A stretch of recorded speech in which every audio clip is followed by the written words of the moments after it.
في نوعيات من الشخص اللي بيخون بقى. النوعيات دي انا بقول لك وفر له كل حاجه وما تقوليش انا بوفر له كل حاجه، وانا متاكد ان مفيش ست على وجه الارض بتوفر لجوزها كل حاجه. عشان مازال هو بيشتغل ولا انت بتشتغلي، انت كده كده لو ما بتشتغليش بتخشي البيت بتشتغلي بتتعبي، ما اظنش هتوفري له كل حاجه. ولو انت ست بيت ناصحه في البيت اكيد هتاثري في الميك اب والهدوم اللي انت بتلبسيها للشخصيه. هتقول له انا هيجي من الشغل مش من الشغل وانا بتعب في البيت وبشتغل والبس له وهعمل له. في ناس كده، ما تجيش تقولي لي انت بتوفري لي كل حاجه، عشان انا متاكد ان ما فيش ست في العالم كله بتوفر للراجل كل حاجه. ما تقوليش عشان انا عارف بالكلام ده كويس وقابل مشاكل كتير بالهبول. الراجل اللي بيخون وانت مش موفره له الحاجه دي هو بيشوفها في حته ثانيه. يعني مثلا هي الست بتحلو بره البيت خارجه بقى وكده وميك اب طبعا ده بيعاكس وده ما بيعاكس. هي عايزه حته معينه كده في الراجل. يعني الراجل لما بيشوف الست بيقول لها كلام حلو وكلام مشاعر وكلام حاجات كتير قوي.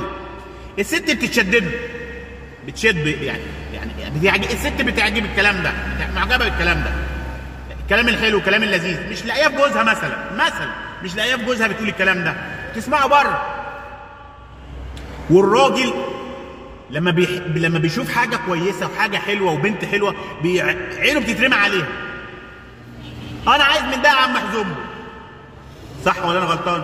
اداري الحاجه اللي انت اساسا مش بتوفريها في البيت وبتبقي بلبس البيت. انا عارف ان انت بتتعبي وبتشتغلي وبتتعبي ويطلع عين امك في البيت، بس الراجل انا ماليش دعوه، هو بيقول كده. انا شايف الراجل كده احساس الراجل. انا مالي انا يا عم، انا عايزها تبقى لسنجة 10، ليش دعوه. ما هي بتشتغل يا عم الحاج، ما تجيب لها شغاله عشان تريحها وتلبس اللي هي وتلاقي ملك الجمال العالم في البيت. يعني تجيب لها شغاله.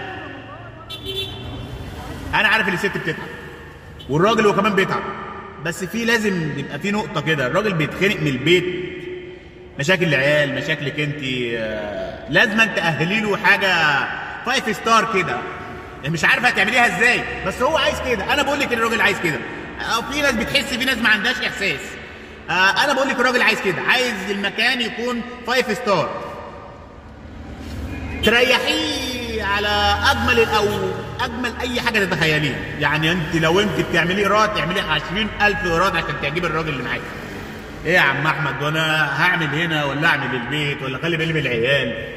والله انا عارف، بس في شخصيات كده ما عندهاش احساس، ما عندهاش دم. اللي انت مهما قلت ومهما عملت ومهما اتفرج على 50 فيديو برضك هو اللي في دماغه، عشان ما فيش حد بيعجبه في الدنيا دي كلها الا دماغه.